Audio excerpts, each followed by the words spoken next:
Hecatonchires, often referred to as the 100-armed creature, is a wondrous figure in ancient Greek mythology. With 100 arms and 50 heads, they were a manifestation of extraordinary power. These three creatures, Kottos, Briareus, and Gyges, are the children of Uranus, the sky, and Gaia, the earth. Their terrifying appearance and unrivaled strength made them important figures in ancient Greek stories. The Hecatonchires are known for their role in the Titanomachy, the great war between the Titans and the Olympian gods.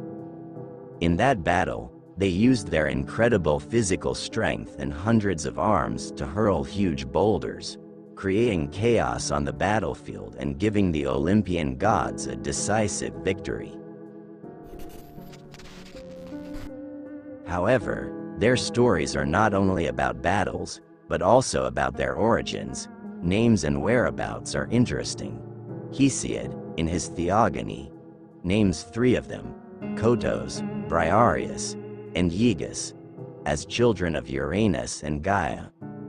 Some sources describe them as the oldest children, while others refer to them as the youngest. Like the Cyclopes, their brothers, the Hecatonchires are described as giant creatures with power beyond human limits. The Hecatonchires' tale is one of shifting power dynamics. It's one of the greatest stories in Greek mythology, as it involves the succession of deities through time. The most common version of this story comes from Hesiod's Theogony. As mentioned earlier, the Hecatonchires were imprisoned alongside the 12 Titans and the rest of Uranus's and Gaia's children. There, they were guarded by a great dragon called Camp.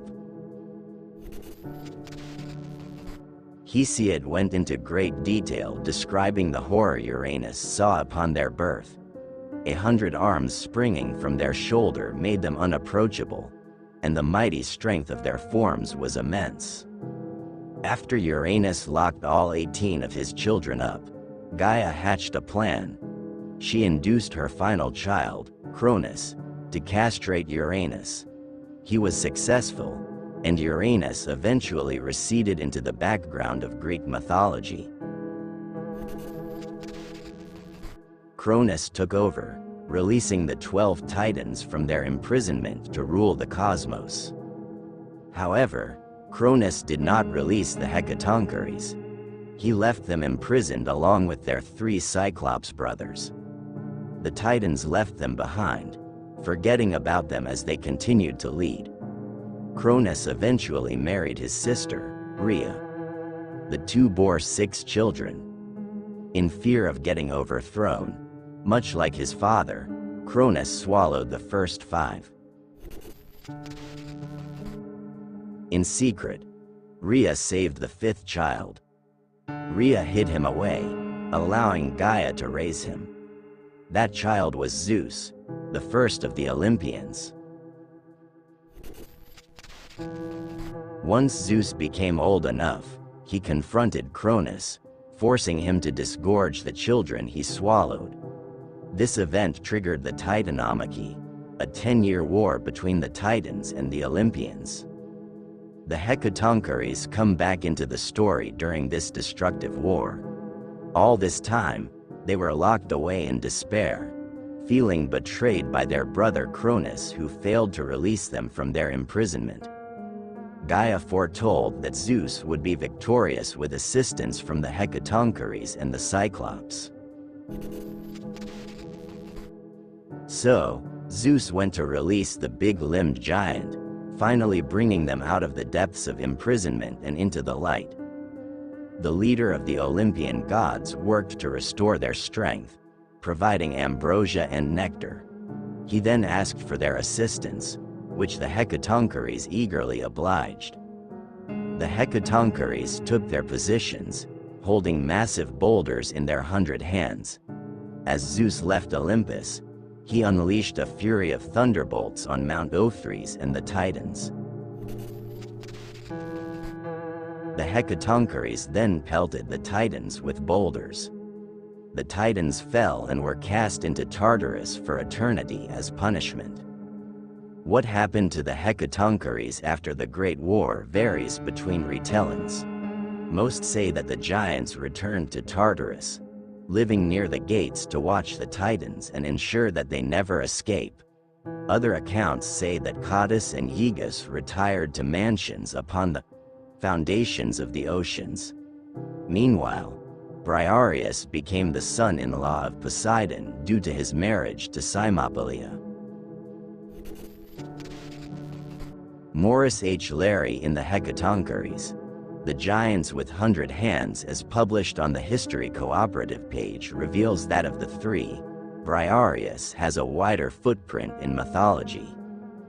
Homer in the Iliad calls him by another name, Aegeon, known to mortals, while the gods call him Briareus. Aegeon's name had been in use for centuries before Homer wrote it down, suggesting that Briareus may have older origins than just Greek mythology. In contrast, Kottos and Gyges are not much recorded other than as part of the Hecatonchires group, making them more mysterious than Briareus. Their story is a reflection of the elusive forces of nature. The Hecatonchires represent chaos and destruction, a symbol of primordial power that is not subject to human will, Larry wrote. In war and mythology, they serve as a reminder that some powers are too great to be mastered, even by the gods, he continued. Briareus also has traces in other cultures outside of Greek mythology. Plato mentions it in the Laws, while the poet Nonnus records it as late as the 5th century AD. Dante even describes Briareus as one of the giants in the 9th circle of hell in his Divine Comedy, and Cervantes mentions him by name in Don Quixote. His existence across various texts strengthens his status as an extraordinary and mysterious figure. There are also suggestions that Briareus, or Aegeon, is a remnant of a pre-Greek sea god who was later replaced by Poseidon in Greek mythology. The name Aegeon, meaning he of the Aegean Sea, is sometimes used to refer to Poseidon himself. In fact, in some records, there is a story about someone named Aegeon who was defeated by Poseidon and was buried in Phrygia, a tomb which was later seen by the Argonauts in the Argonautica story. These stories seem to emphasize that Briareus was part of an older mythical heritage, before finally being absorbed into the Greek narrative as part of the Hecatonchires.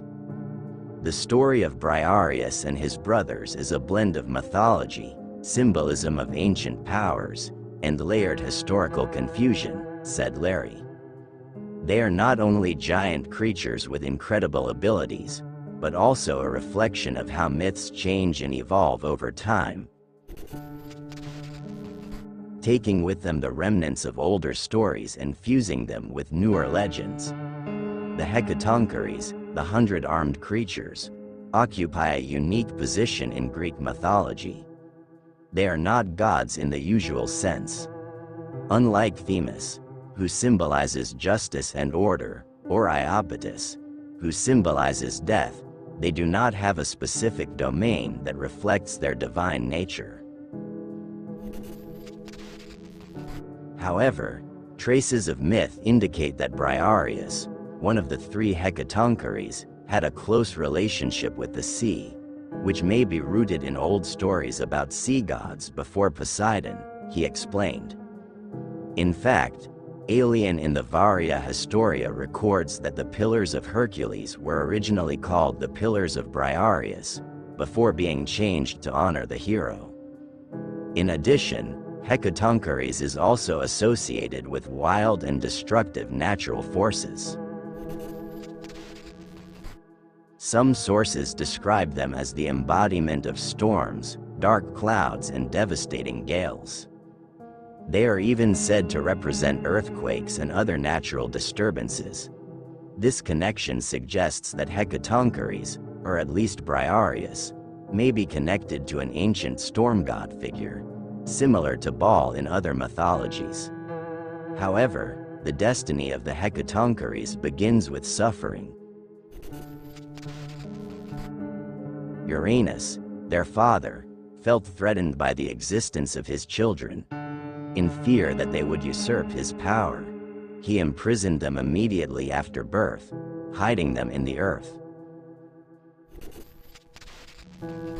This situation changed when Cronus, one of Uranus's sons, rebelled, castrated his father, and overthrew him.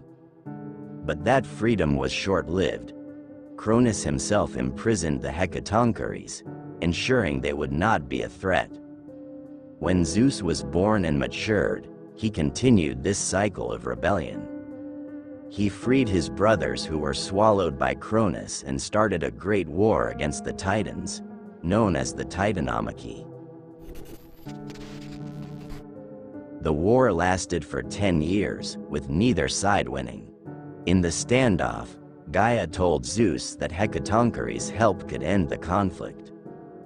Following his grandmother's advice, Zeus went to Tartarus, where Hecatonchires was imprisoned.